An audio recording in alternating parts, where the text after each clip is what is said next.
Hello guys, welcome to our channel. This is Teja. అయితే చంద్రబాబు నాయుడు గారు ఖచ్చితంగా గెలవబోతున్నారు. కూటమి ఖచ్చితంగా విజయం సాధిస్తుంది.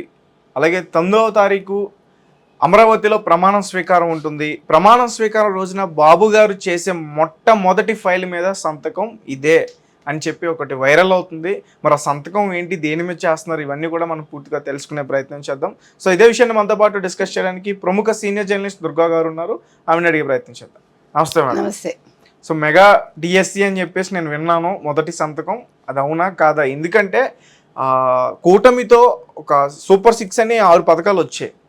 వాటిని కూడా ముందుకు తీసుకెళ్లాల్సిన బాధ్యత ఉంది కదా.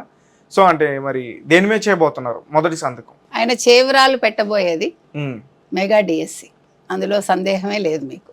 ఆయన మాట ఇచ్చారు, ప్రజలకి, యువతకి ఇచ్చారు.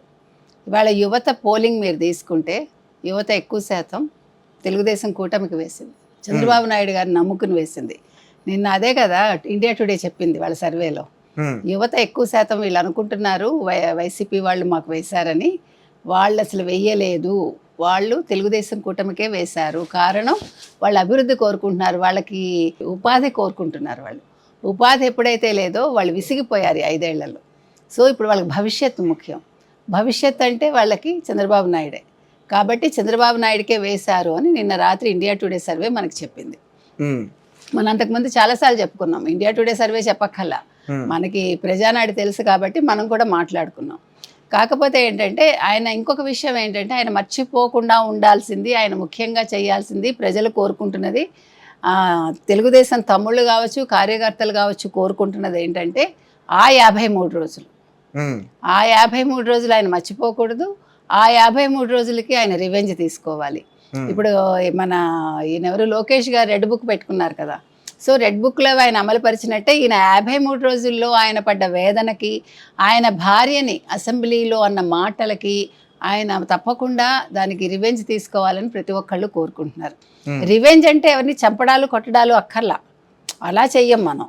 కాకపోతే ఏంటంటే వాళ్ళు చేయాల్సింది వాళ్ళ మీద చర్యలు అయితే తీసుకోవాలి, ఎవరిని వదిలిపెట్టకూడదు. అంటే ఫ్యూచర్లో ఏ ఒక్క మహిళని ఎవరూ కూడా కించపరచకూడదు. అది అపోజిషన్ వాళ్ళు కావచ్చు, మీకు ప్రత్యర్థులైనా కావచ్చు, లేదు అధికార పక్షమైనా కావచ్చు, ఆడవాళ్ళ జోలికి వెళ్ళకూడదు. అసలు మనకి రాజకీయాల్లో మీరు తీసుకుంటే విజయవాడ కావచ్చు, లేకపోతే కడప కావచ్చు, ఆడవాళ్ళని ఎవరు కించపరచరు కదా. మనకి తెలిసి రాజకీయాల్లో ఆడవాళ్ళని కించపరచడం లేకపోతే ఆడవాళ్ళ జోలికి వెళ్ళటం ఎక్కడ జరగదండి సాధారణంగా. ఇది ఫస్ట్ టైము వైసీపీ ఇట్లాంటి వాటికి తెరదీసింది. మీకు గుర్తుంటే డిఎంకే ప్రభుత్వం ఎప్పుడైతే జయలలిత చీర పట్టుకుని దురైమురుగన్ నిండు శాసనసభలో లాగాడో దానికి ఫలితం కరుణానిధి అనుభవించాడు. అదేవిధంగా ఇప్పుడు ఒక ముఖ్యమంత్రిగా 14 ఏళ్ళు పనిచేసిన మనిషికి, 3 టర్మ్స్ పనిచేసిన మనిషికి ఆయన భార్య గురించి నీచంగా వల్లభనేని వంశీ అనేవాడు మాట్లాడటం చాలా తప్పు. అతను కూడా ఒక ఎమ్మెల్యే స్థాయి మనిషి. అంతకుముందు తెలుగుదేశంలో ఉండి అవసరం కోసం వైసీపీలోకి వచ్చిన వ్యక్తి. అంటే జగన్మోహన్ రెడ్డి ఒక ముఖ్యమంత్రిగా ఉండి ఈ రకంగా ప్రోత్సహిస్తాడా? తప్పు కదా. నిన్న పాత వీడియో ఏదో కొడాలి నాని భారతీరెడ్డి పేరు తీస్తే ఊరుకోను, నాలుకలు కోస్తా ఏదో మాట్లాడుతున్నాడు. మరి ఆ రోజు ఏం చేసావు, నిద్రపోయావా శాసనసభలో? అంటే పక్క వాళ్ళ భార్యలు మహిళలు కాదా, వాళ్ళు మనుషులు కాదా? అంటే భారతీరెడ్డి పేరెత్తితే నీకు వచ్చేస్తుందా పూనకం? నీకు పూనకం ఎప్పుడు రావాలి? ఏ మహిళ గురించి తప్పు మాట్లాడినా నీకు రావాలి, నువ్వు మనిషి అయితే. నువ్వు అపోజిషనా లేకపోతే అధికార పక్షమా పక్కకు పెట్టండి, అవునా కాదా? సో ఇది మర్చిపోకూడదు బాబుగారు. బాబుగారు ఈసారి కొంచెం మారతారని అందరూ ఆశిస్తున్నారు. దానికి కారణం ఏంటంటే పరిస్థితులు మారాయి మనకి. ఇప్పుడు మనం కొత్త యుగంలో ఉన్నాం. 2000 అయిపోయింది, 2024లో ఉన్నాం, మనం 2047 గురించి మాట్లాడుకుంటున్నాం. కాబట్టి కాలానుగుణంగా కొన్ని మార్పులు ప్రతి మనిషి సంతరించుకుంటారు కూడా. సో బాబుగారు కూడా పూర్వంలాగానే ఉంటాను, అదే పద్ధతిలో ఉంటానంటే నెక్స్ట్ జనరేషన్ ఒప్పుకోదు, యువత కూడా ఒప్పుకోరు కదా. ఇప్పుడు మీరందరూ మారారు కదండి. ఇప్పుడు మీరందరూ మా జనరేషన్ లాగా లేరు కదా. మేమందరం కూడా మీకంటే 1 దశాబ్దం లేదా 2 దశాబ్దాలు వెనక ఉన్నాం మేము. మీరు మాకు హెడ్ ఆఫ్ 1 దశాబ్దం 2 దశాబ్దాలు ఉన్నారు. కాబట్టి ఆ రకంగా రాజకీయాల్లో కూడా కొద్ది గొప్ప మార్పులు రావాలి. అంటే నాయకుల ఆలోచన సరళిలో కూడా మార్పు రావాలి. అది ప్రతి ఒక్కళ్ళు కోరుకుంటున్నారు కూడా. అలాగని ఎవరిని మనం కొట్టడాలు చంపడాలు ఇది కాదండి. మార్పు అంటే మనకు అవసరం లేదు, ఎవడి పని వాడు చేసుకోవాలి. ఇప్పుడు నిన్నను అతను ఎవడు అబ్బాయి వేముల సతీష్ బయటకు వచ్చాడు, చిన్న పిల్లాడు, ఎంత బాధ వచ్చిందండి. అంటే మీ అవసరాల కోసం దళిత పిల్లల్ని ఇలా వాడేసుకుంటారా? డబ్బులు ఇచ్చేసి, డబ్బులు ఇస్తామని చూపి బెదిరించి, లేకపోతే నువ్వు ఒప్పుకోని బెదిరించి వాళ్ళకి గన్ చూపించి, అబ్బాయి చెప్తున్నాడు కదా. అంటే వైసీపీ చేసిన అక్రమాలు ఎన్నున్నాయో మీకు అర్థమవుతుందా? ఇప్పుడు అవన్నీ బయటకు వస్తాయని నా గబగబా అతను బయటకు తీసుకొచ్చారేమో మనకు తెలియదు. ఎలాగ ప్రభుత్వం మారిపోతుంది, పోలీసుల్లో కదలికి వచ్చింది మీరు చూసారా? సజ్జల రామకృష్ణారెడ్డి మీద ఎఫ్ఐఆర్ నమోదు చేశారంటేనే ప్రభుత్వం మారుతోంది, ప్రజల్లో కదలికి వచ్చింది. అదేవిధంగా ముందు పోలీసుల్లో కదలికి వచ్చిందని అర్థమవుతుందిగా, మార్పు వచ్చిందని మనకి. కాబట్టి అలా ఎలా అయితే మార్పు వచ్చిందో చంద్రబాబు నాయుడు గారిలో కూడా కొద్ది గొప్ప మార్పు రావాలండి. పూర్వంలాగానే వదిలేయండి వదిలేయండి అంటే ఎవడు ఊరుకోడు, ఎందుకంటే దెబ్బతిన్నారు వీళ్ళు. అలా వదిలేసే చాలా నష్టపోయాడు ఆయన జీవితంలో. కాబట్టి ఈసారి అలా ఉండకూడదని మనం కోరుకుంటున్నాం.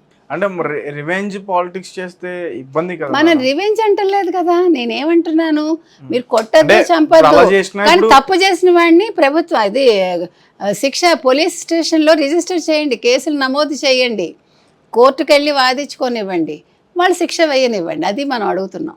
అంటే శిక్షలు పడకుండా వదలద్దు, మనం ఎవరిని చంపద్దు, ముట్టుకోవద్దు, ఎవడి మీద చేయి వేయద్దు, కానీ దాన్ని ఎలా అనాలి, కరెక్ట్ వేలో వాటిని మనం నమోదు చేయాలి అంటున్నాం. అంటే చంద్రబాబు నాయుడు గారి కన్నా పవన్ కళ్యాణ్ గారు దీన్ని ముందు నడిపిస్తారేమో నాకు అనిపిస్తుంది.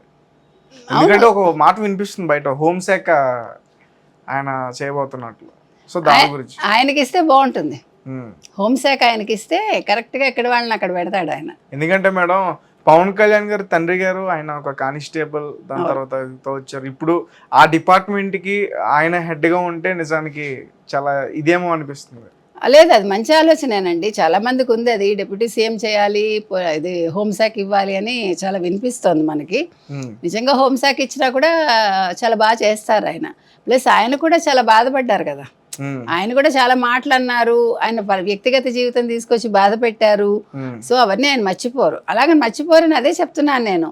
ఇప్పుడు కక్షలు కార్పణ్యాలు కాదండి ఇక్కడ, కాకపోతే వాళ్ళ నువ్వు ఇలా కాదు మాట్లాడాల్సింది, నువ్వు ఇలా కాదు ఉండాలని ఎదురువాడికి తెలియజెప్పాలి. మనం నువ్వు ఒక సంస్కారవంతమైన మనిషిగా ఉండు అనేది వాళ్ళకి తెలియజెప్పాలి. అది ఏ మార్గం అనేది నాకు తెలియదు, అది వాళ్ళు ఆలోచించుకుని వాళ్ళు చేయాలి.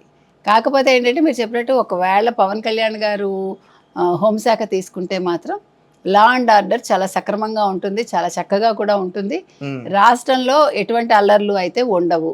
మళ్ళీ మనం పాత ఆంధ్రప్రదేశ్ని చూస్తాము, ధైర్యంగా మనం ఆంధ్రప్రదేశ్ నుంచి వచ్చామని చెప్పుకునే స్థితిలో ఉంటాం మనం. మరి సూపర్ 6 పరిస్థితి ఏంటి? సూపర్ 6 కూడా ఇంప్లిమెంట్ చేస్తారండి, దాని గురించి ఏం డౌట్ లేదు.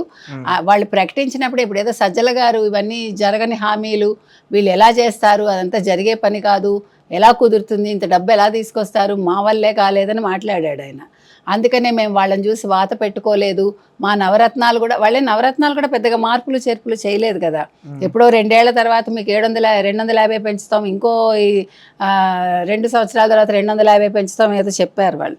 కానీ అది కాదండి, చంద్రబాబు నాయుడు గారి దగ్గర ప్లాన్ ఉంది, ప్లాన్ ఏ ప్లాన్ బీలు అన్నీ ఉన్నాయి ఆయన దగ్గర. సో దాని ప్రకారం ఆయన వెంటనే ఇంప్లిమెంట్ అయితే చేస్తారు. దానికి సంపద ఎలా పెంచాలి కూడా ఆయన ప్లాన్స్లోనే ఉన్నారు.